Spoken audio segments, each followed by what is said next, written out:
Something is always happening. But when it happens, people don't always see it, or understand it, or accept it.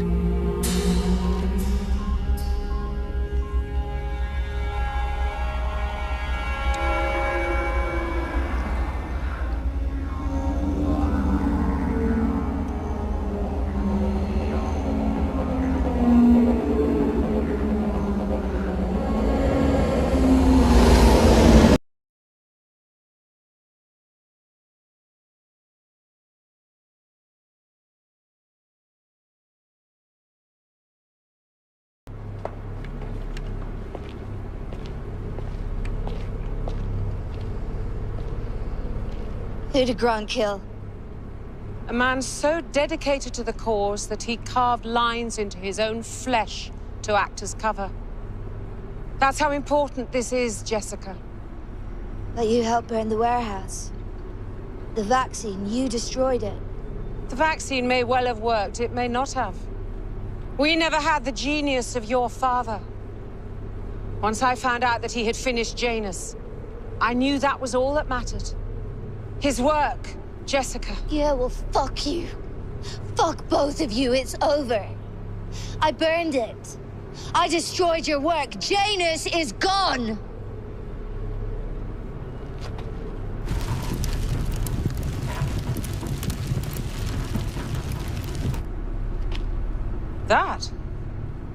That's just a bunch of old drawings done by a crazy man. I only wanted that because I knew you'd be the one bringing it.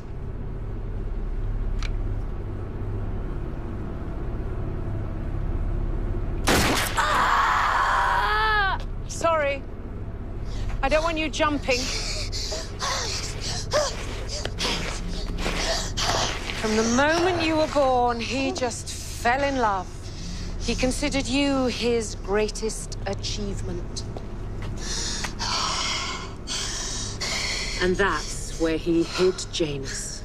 It's in me. You should be happy. Isn't that what you've always wanted? Daddy's love. Daddy loved you so much, he hid the most important thing the world has ever known.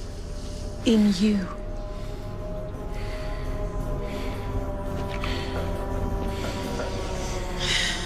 We'd better get started, you and I.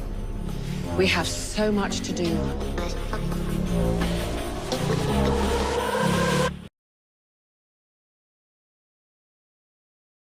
Since 2017, the world is starting to change.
to hold responsible whoever is to blame for the explosions. Moments ago, President Trump said it was a bomb of some kind without giving details.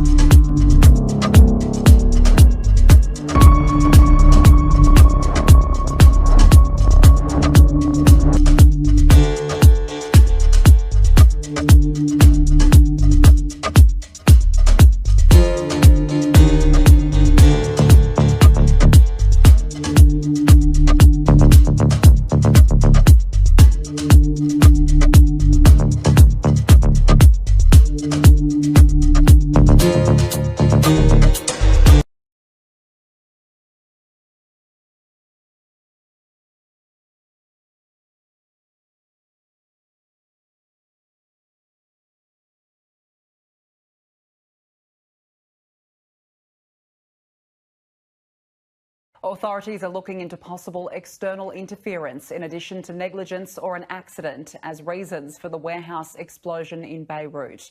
They've already located what appears to be the start of an underground network of panic rooms built beneath the giant silo stores. Now they're trying to shift the piles of rubble and spilt grain laying on top so they can investigate. They know that there's a labyrinth of subterranean chambers here. They've discovered the opening of just one of them. And if you come a bit closer, you can see the top of what looks like the ceiling of one.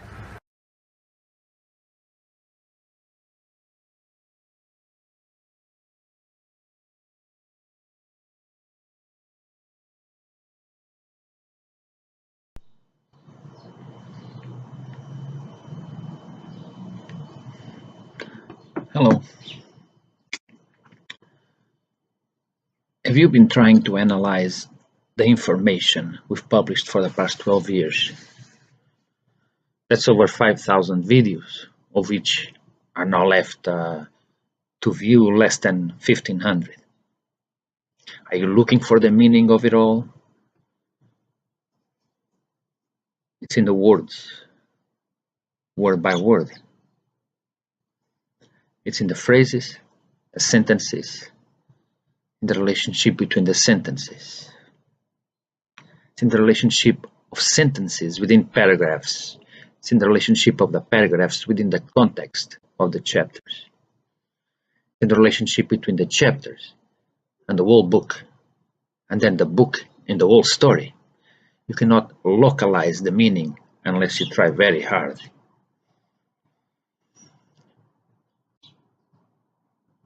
It's not about Azazel, Michael, the goddess, the Vlash, the Met, or the humans first. The meaning exists in all those levels simultaneously, and they are part of one another. Every single thing refers to every other thing. Everything is connected, but not in a chaotic way. Nothing is self-evident. It's just like an orchestra with dozens of different instruments, all playing together the same symphony. This symphony is the war we are fighting. The war, this war, it's a very strategic war. More than anything else, it's a very strategic war. The people involved in it must be ready to take high risks, to bluff, and sometimes even to say the hell with you when you actually love that person. That's one of the prices of freedom. You must be ready to fight with your mind against other minds, more than just, again, brute force. Brute force, violence, is the last resource. And even though violence is always present and around us, the war of the minds, the strategic part of it, is more prevalent. And in the end, will be decisive. Regarding the psychological, strategic war, the other side, especially the Vlash, see and use humans as canaries in a coal mine, and see the Karishtus as humans working in that mine. The Vlash see themselves as the owners of the mine, and in a sense they are, as they have more ballistic power, the power of a life and death than the Carishus or the Anunnaki. And so for the Carishus side, this strategic war of the minds becomes extremely important. But these two things overlap each other nicely in the most terrifying way, because if one collapses, so will the other one. So this war in a symbolic way, and literally too, is over the human body, as the physical body without the mind is useless, and vice versa. But then there's a third aspect, the soul. We will talk deeper about this in another time. We are showing you and telling you history in a way that no one has ever done before. Nobody. Why not? Because for the first time you are learning the truth. And nobody in the near future will repeat this story publicly. Not in the near future. To do what I do, I was educated in a very special way. In a way that nobody is educated anymore. Some people know a lot about one or two subjects, but are not able to see the correlation between what they know and what they do not accept or believe. In the past, there have been people educated just like me. They were the same exact way, but they were rare. They were exceptions, and they are long gone. So if you wish to learn, it is me or nobody. And it is now or never, at least not for a long time. Compartmentalization of knowledge was the way the Vlash and the Meter used and succeeded into dumbing down humans. There was a time, long ago, when one single person knew how to plant a tree, grow that tree, take care of that tree, then cut that tree, and then make a chair off of the wood from that tree. But not anymore. Sometimes people who were educated like me became known as visionaries. Now the people who think like me are known as lunatics. And so the visions, for the most part, stopped. And the pharmaceuticals started. Some of these visionaries knew too much for the time, and so they died because of it. At one time, knowledge became a death sentence. And so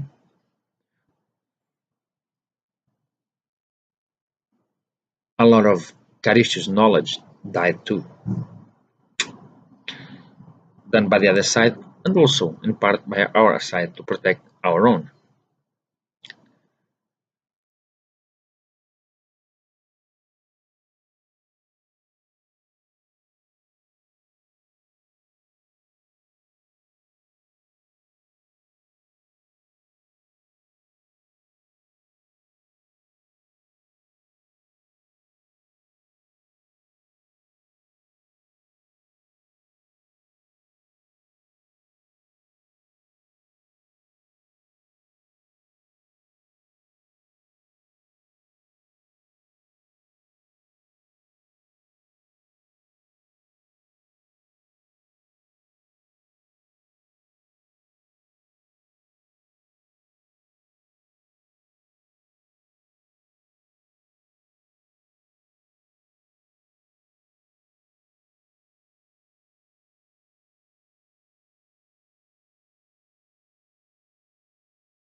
What did you just see? Can you answer? Can you answer beyond what you've seen? Let me explain to you. It was not a video game, but it resembled one. Resembled one? In what way? Do you know how in a video game, you absorb power, you gain power when you reach a certain stage of the game, or when you win a prize, or when you kill someone, you get more power. And every time you kill or absorb another being, you get more power, which in turn makes you stronger and allows you to fight stronger beings, stronger enemies, and possibly kill them, and then get even more power. You've seen that on a video game? Some alien races are like that. They cause and promote destruction and death in order to become stronger.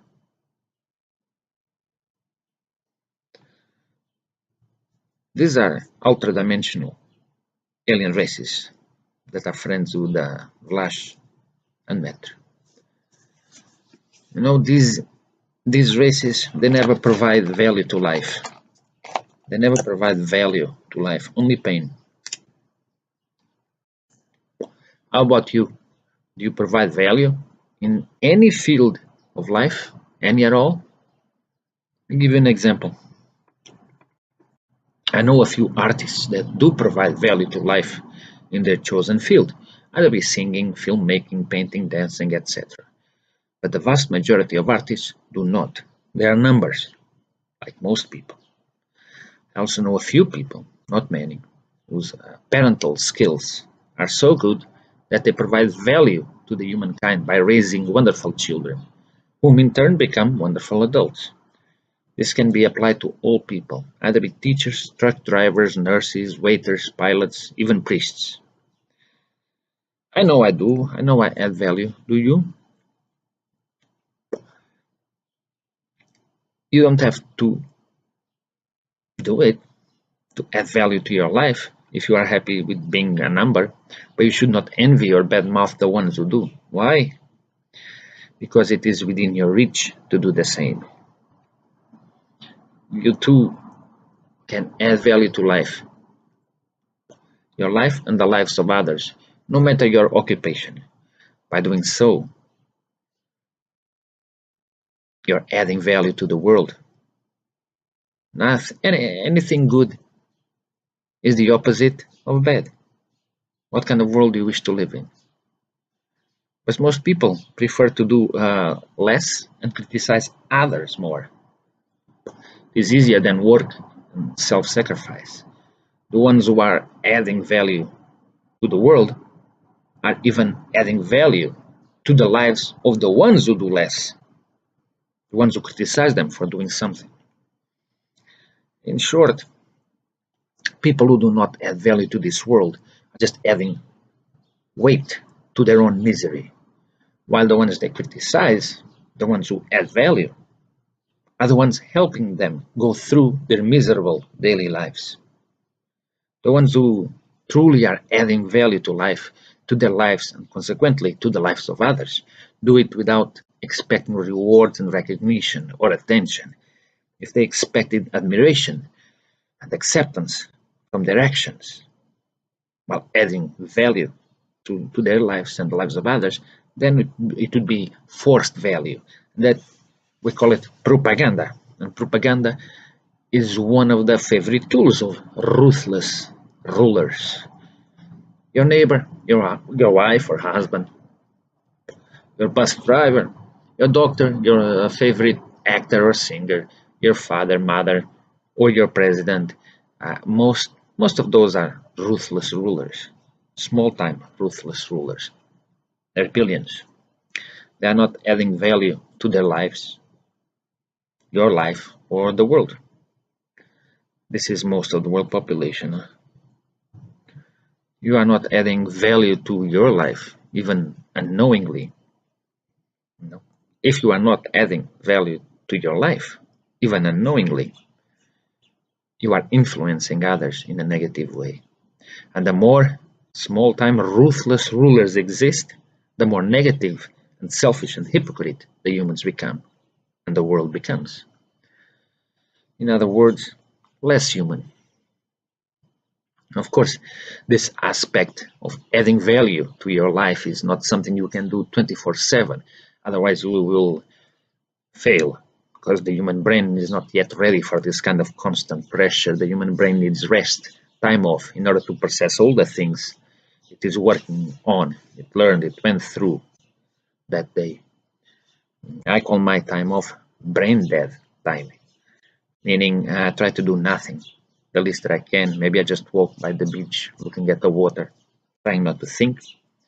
Or if I'm at home in front of my laptop, maybe I watch some Formula One racing short clips, whatever helps slow down the thinking. I know a few of these people who are truly adding value to people's lives, to this world. Most likely you do not know they even exist. So let me give you an example. While the presidents and prime ministers of the Western world and other parts of the world have their first, daily morning meetings, all these presidents, prime ministers, Trump and others, the first, daily morning meetings with their generals, chiefs of staff, economical advisors, domestic and foreign policy advisors, public relations advisors, and so on and so on and so on.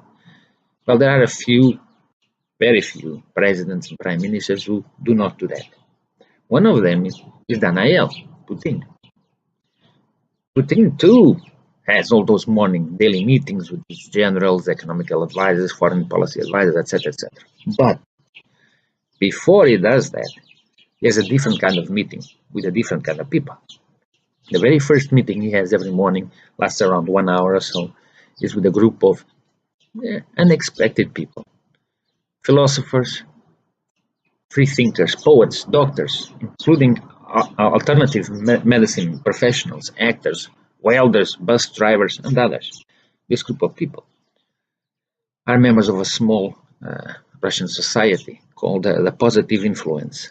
People who, by their daily actions and attitudes towards life, are adding value to their lives, and consequently, adding value to society and the world. This happens every day around 5 a.m. Putin listens to them, they exchange ideas, ideals, advices, experiences, each one sharing their own positive experiences in their own professional field as well as in their private lives. This meeting sets up Putin's mind for the rest of the day. This positive meeting. Only after that he meets with his generals and advisors. By then, already with a fresh and positive stance towards humans, life, the world, himself. This helps him make positive decisions, better decisions, adding value to life, adding value to the world, to you. Now, it's not always possible to make the decision your soul tells you to, but adding value to one's life must always be a priority. If you fail, you try harder the next morning. Now imagine the world if all humans lived by this rule. We would still be fighting this war, but we'd be in a very different. It would be a very different war. Why? Well, there are many alien races allied to the Vlasian net, as shown on the previous clip, who live off the negativity in humans, like the video game example I explained. Every time you hurt or kill someone, you get more power, so that you can fight even more and stronger, like a video game. Some of these parasite races are in turn spiritually absorbed by the Vlash and the Metr, their power, which makes the Vlash and the Metr more powerful and more intelligent too. And because their intent towards humans is negative, their actions are more negative as well as they grow stronger. It's like giving an innocent child a violent book full of violent images, time after time, week after week, and on and on and on until they become adults. What kind of adults do you think they turn out to be? A better adult than if they had parents who added value to life? At this moment in human history, we are losing the war of the minds. Just like 50 years ago, we lost the war of information, of the media. And in order to understand this loss, all we have to do these days is to turn on your TV or your laptop, or look at the closest magazine stand and see how people are treating each other, acting like puppets. The decadence of the Roman Empire, its ending, started because the empire grew too big. The decadence of humans is happening now because their minds are becoming too small. The internet is something humans are so proud of, but it was brought into their homes by the Vlach. It's being very useful tool on this road for human decadence, and humans are accepting it with arms wide open. People thought, and still do, that the internet brought them information, that they would benefit from it. It's far from the truth. People are dumber than ever before. Education is at an all-time low, in spite of the internet. Why? Because the kind of information being distributed, shown, shared, is mostly negative information, not adding nothing to the value of lives. For the contrary, you see, before the internet, you were also being bombarded with negative information, fear, fake information, lies, but you had time to think about it, time to talk about it with other people at the cafe or at home, while you read the newspaper or watched the news on TV. You had time to process, to talk about it. Now you don't. You see the information right there on YouTube, for example. You swallow it, and you, within seconds, are watching another video. Like blind robots. Tak, tak, tak, tak, tak, tak, tak. Most of the time you're not talking with anybody, or most of the time you're alone. If you have some other person doing something else, so you're not talking about it, you're not processing the information, you're getting a real person in front of you talking about what you've just seen, what you've just read. No. There's no discussion with anybody in front of you. No time to think, to analyze, to ponder. All you get are recommendations right on the side of that video you just saw. And most times, those recommendations come from the same source. The other side is doing the thinking for you, and the follow-up as well.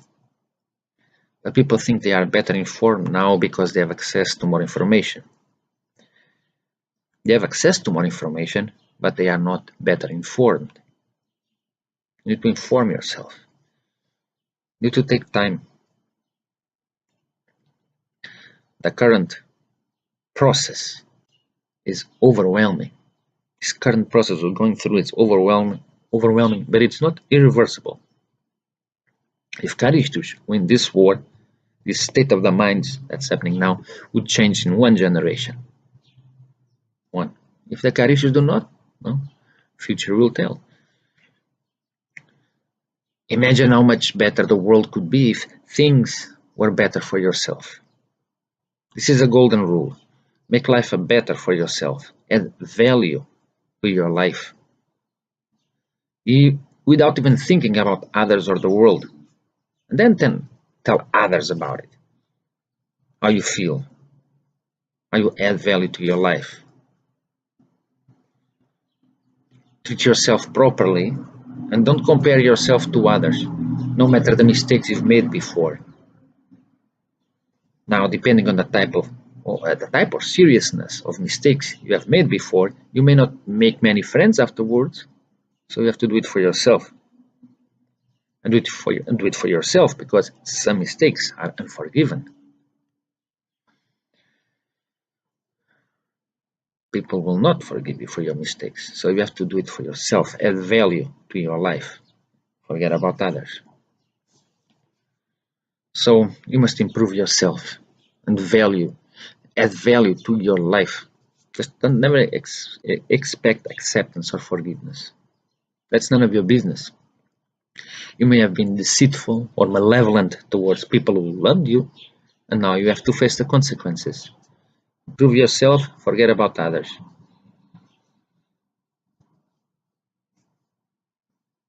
If they accept you, consider yourself blessed. If they accept your apology, consider yourself blessed. If not, keep working on yourself and add value to your life. By doing so, you're adding value to the life of others. This may be your cross. And here is a message to the ones who have been adding value to their lives and the lives of others. Forgiving someone does not make you a better person. In fact, in many cases, forgiving someone who truly hurt you is a sign of weakness. It's a sign of weakness and low self-esteem. Why? Because sometimes forgiving others is also a sign of searching for acceptance and self-acceptance, which is even worse.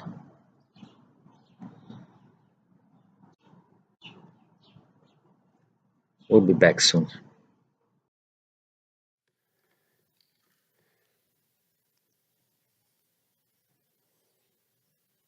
It's really fun to look at these old pictures once you kind of know what they mean. You know, at least that's what I've discovered, is that once I kind of understand the underlying rationale for, I mean, someone worked hard on that. That's an engraving, right? They took a long time making that picture. They're serious about it. And when you understand what it means, you know, all those people, they're prostrate at the revelation of the law. It's like, well, no wonder. It's like, break the law and see what happens. Break the universal moral law, man, and see what happens. You know, I see people in that situation, well, as you all do all the time, perhaps me more than you because I'm a clinical psychologist, you know, and if the people I'm seeing haven't broken the universal law, then you can bloody well be sure that people around them have. It's no joke. Like, you make a mistake and things will go seriously wrong for you. And so it's no wonder that you'd be terrified at the revelation of the structure that governs our being. One of the things that's so remarkable about the Old Testament, this is another thing Nietzsche commented on. He was a real admirer of the Old Testament, not so much of the New Testament. He thought it was a sin for Europe to have glued the New Testament onto the Old Testament, because he thought the Old Testament was a really accurate representation of the phenomenology of being. It's like, stay awake, speak properly, be honest, or watch the hell out, because things will come your way that you just do not want to see at all. And it might not just be you, it might be everyone you know and everything about your culture that is demolished for generation after generation. It's like, stay awake and be careful. And I think that people only don't believe that when they're being hubristic. And I think that most people know that deep in their hearts. You know, when you get high on your horse, that happens fairly often. If you have any sense, you think, geez, I better be careful and tap myself down a fair bit, because if I get too puffed up, man, something's going to come along and take me out at the knees. And everyone knows that. Pride comes before a fall. It's like, if you have any, that's why it says in the Old Testament that fear of God is the beginning of wisdom. It's like, I've never, in all my years as a clinical psychologist, and this is something that really does terrify me, I have never seen anyone ever get away with anything at all, even once.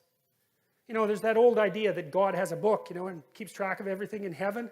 It's like, okay, you know, maybe it's not a book. Fine. But that is a really useful thing to think about, because, well, maybe you disagree. Maybe you think people get away with things all the time. I tell you, I've never seen it. What I see instead is that thing happens, right? Someone twists the fabric of reality. And they do it successfully because it doesn't snap back at them that moment. And then like 2 years later, something unravels. And they get walloped and they think, oh my God, that's so unfair. And then we track it. It's like, well, what happened before that? This. Well, and then what? This. And then what? This. And then what? Oh, this. Oh, that's where it went wrong. It's, yeah, because you can't twist the fabric of reality without having it snap back. It doesn't work that way, and why would it? Because what are you going to do? Twist the fabric of reality? I don't think so. I think it's bigger than you. You know, and I think that one of the things that really tempts people is the idea that, well, I can get away with it. It's like, yeah, you try. You see how well that works. It's like you get away with nothing.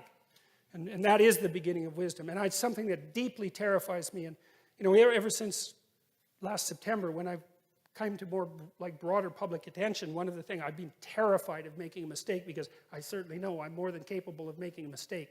And thank God so far, either I haven't made one or no one's found out about it. So, but it's like, you know, we walk on a very thin and narrow edge.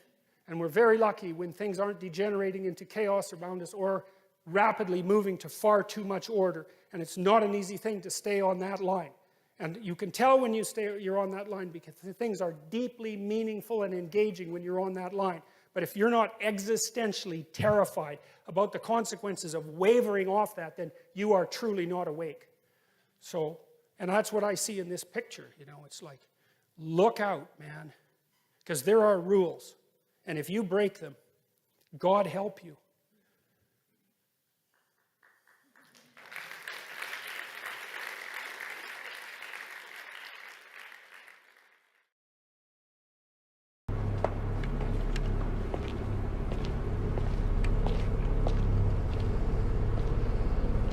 Who did Grant kill?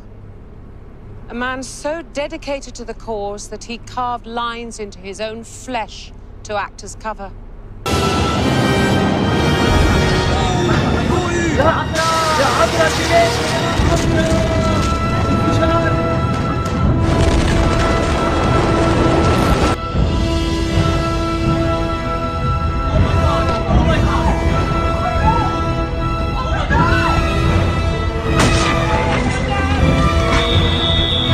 سيد عامر الفار ماشي عبارة عن كسر حديد الفار.